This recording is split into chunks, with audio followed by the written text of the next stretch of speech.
Olá, olá, amigos e amigas. Vamos seguir então com o nosso capítulo 6 do livro Jesus e a Atualidade. Alerto, que é um capítulo bastante denso, chamado Jesus e Honra. Então vamos iniciar agora o nosso estudo. A estrutura psíquica de Jesus é o modelo da perfeita identificação com a tarefa que ele veio exercer. Ele pôde penetrar nas leis fundamentais da vida que conduzem os homens, estabelecendo em palavras e atos os roteiros seguros para o equilíbrio fisiopsíquico de todos. Projetando a verdade, não esmagava com a sua natural superioridade, não absolvendo cada individualidade que permanecia mais independente. Aqueles que se lhe afeiçoavam encontravam a paz e, por esta razão, optavam livremente por segui-lo. Ele sabia despertar as potencialidades jacentes em cada um, canalizando-as para as operações saudáveis, mediante cujo esforço se fruíam júbilos e plenitude. As parábolas, que lhe guardam as instruções vivas, continuam adequadas para os problemas odiernos, possuindo sentido harmônico e orientação capazes de serem aplicadas sem qualquer conflito de época, lugar e pessoa. Apesar de Jesus ser um espírito extremamente superior, ele nunca esmagou ninguém, né? Ele nunca impugnou a sua verdade, ele nunca empurrou de goela abaixo, popularmente falando, a sua verdade, né? Pelo contrário, ele conseguia reconhecer a bondade de cada indivíduo, ele sabia enxergar e destacar a potencialidade de cada indivíduo, tá? Sem ter que impor a sua verdade. Ele buscava tentar fazer com que o indivíduo encontrasse a sua própria verdade. Isso acontecia há 2000 anos e vem acontecendo ainda hoje, porque Jesus é muito atual. Os ensinamentos de Jesus são sempre muito atuais. O homem moderno prossegue, de certo modo, com as mesmas aspirações e necessidades dos seus antepassados, ressalvadas algumas conquistas logradas através dos tempos. Desse modo, ainda permanece com carências e inseguranças que lhe perturbam as estruturas emocionais.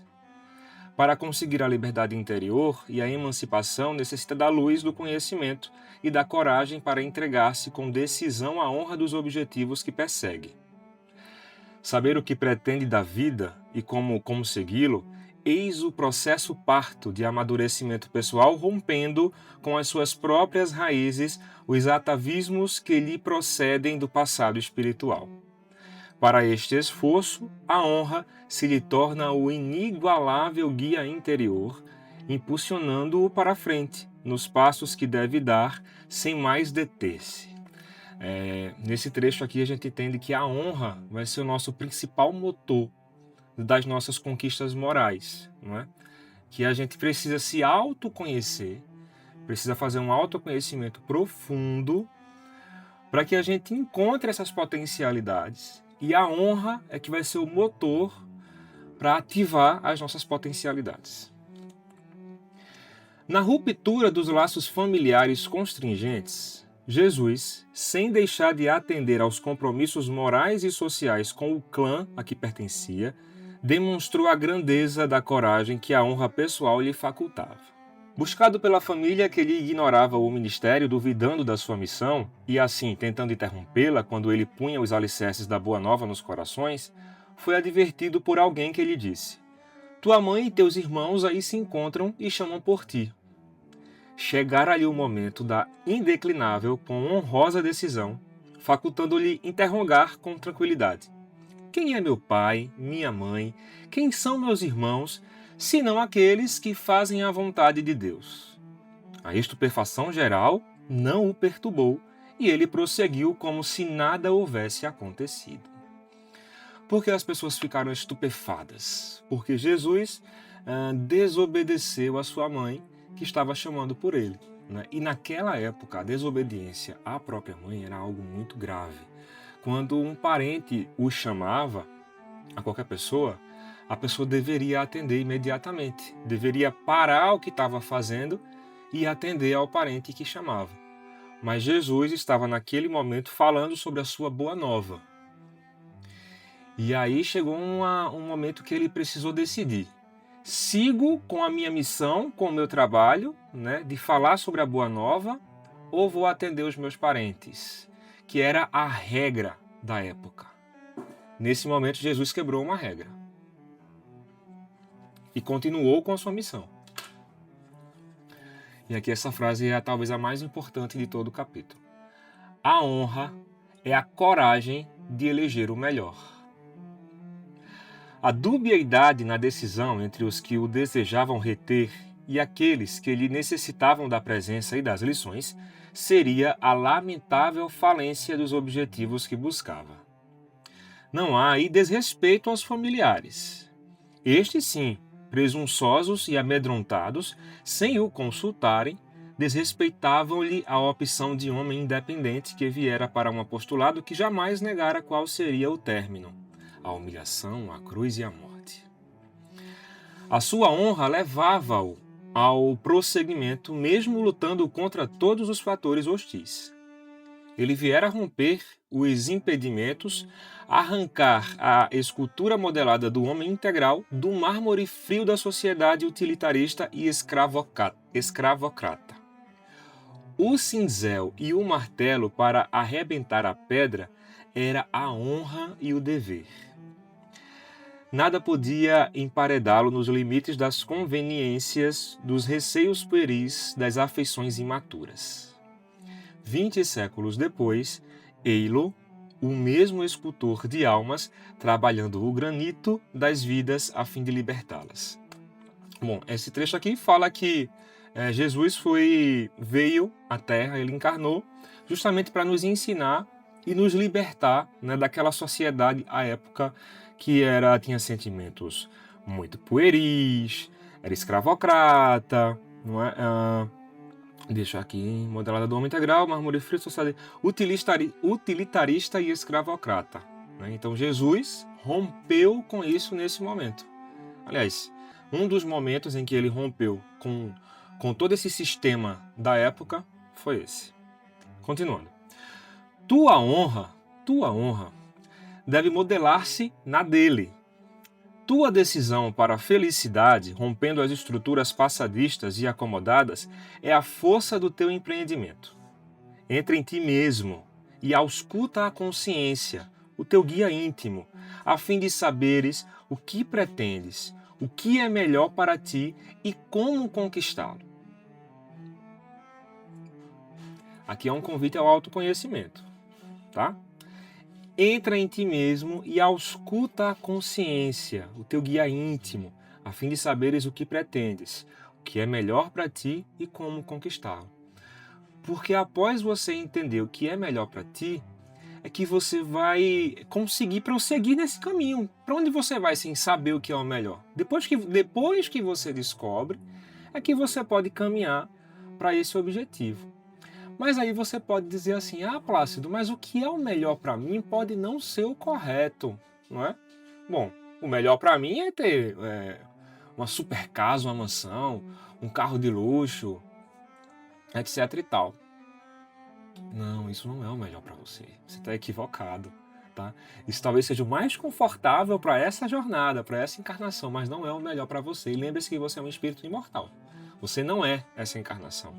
E outra, aqui fala, tua honra deve modelar-se na dele. Se a tua honra não está se modelando na dele, não é o correto. E outra, porque a gente pode usar muitas vezes esse exemplo de Jesus quando disse, quem é meu pai e minha mãe? Eu não vou atender agora quem está me chamando, né? A gente pode entender como assim, vou abandonar a minha família, porque isso é o correto, a minha família é meu atraso, a minha família é muito chata, a minha família é um peso, eu vou abandonar a minha família. Aí presta atenção na frase que vai vir agora, tá? A tua libertação diferirá daquela que rompe vínculos da afetividade para soltar-se, escravizando-se a outras situações piores. Você vai soltar a mão da sua família para acabar se escravizando a outras situações piores. Pensa um pouquinho sobre essa parte, tá? Isso não, soltar a mão da família não pode ser uma desculpa para você entrar num buraco ainda pior. E o compromisso íntimo compromisso íntimo com o que sabemos ser o correto. Isso é uma busca que a gente deve fazer incessantemente, tá? É um compromisso íntimo de sabermos ser o correto. Isso a gente só consegue quando a gente modela a nossa honra junto com a de Jesus, né? Se inspirando na de Jesus. A honra de encontrar um guia interno que te oriente nos fundamentos da vida de Jesus é o desalgemar-se de tudo quanto constitui retentiva para que sigas plenamente. Após isto, não serás mais o mesmo, nem te repetirás.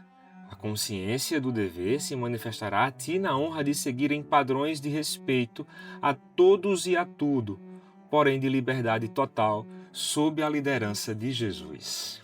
Então, agora que a gente leu o texto, vamos fazer uma pequena reflexão, tendo em vista que fizemos outras pequenas reflexões durante a leitura, mas só para poder amarrar e a gente encerrar esse vídeo de hoje, né? Honra é a coragem de eleger o melhor, mesmo quando tudo e todos dizem o contrário. A nossa consciência é que vai realmente nos guiar para o caminho correto. E nós devemos ter coragem para eleger o que é o melhor. Eu entendo que a gente vai começar a ter algumas discussões durante a campanha política agora que são bem sensíveis, né? Como aborto, como pena de morte e etc. E nós, como cristãos, devemos parar para pensar se isso é realmente o correto e se acharmos que não, que tenhamos coragem de levantar a bandeira contra tudo e contra todos, tá? Isso sim é honra. Mas vamos dar um exemplo prático no dia a dia. Vamos supor que você é o caixa de uma empresa, de uma loja, e o cliente acaba entregando a você uma cédula errada. Exemplo, ele dá uma cédula de R$2 e ele dá uma de 100. São duas azuis, não percebe. Ninguém percebeu, ninguém viu, ninguém descobriria. Você poderia simplesmente se aproveitar dessa vantagem financeira. Mas a sua honra o impede, porque você sabe que isso não é o correto. Apesar de ninguém estar vendo, apesar de ninguém nunca lhe descobrir, isso não é o correto. E você conserta esse problema. Isso é honra. Isso é honra. Aí a gente acaba quebrando, né, aquele significado de honra que perdurou por tanto tempo, pelo menos na minha cabeça, que honra era algo que não poderia ser manchado, né? Que honra era uma coisa que a gente tinha que defender com unhas e dentes, inclusive com violência. Nós temos que defender a nossa honra, não podemos deixar que ninguém manche a nossa honra. Isso é honra ou isso é ego? Né? A gente tá protegendo uma honra ou tá polindo o nosso ego? Eu acho que é a segunda opção. E depois de ler esse texto, a gente entende que honra não é isso. Ser um homem honrado, uma mulher honrada é fazer o correto, é ter retidão na nossa vida, né? Isso vai dar super certo, principalmente quando a gente modelar a nossa honra com os exemplos de Jesus Cristo. Como eu falei para vocês, texto denso, tá? Capítulo 6, Jesus e Honra, do livro Jesus e Atualidade, de Divaldo Franco, pelo espírito de Joana de Ângeles. A gente volta a se encontrar agora, obviamente, no capítulo 7, Jesus e Justiça. Até lá.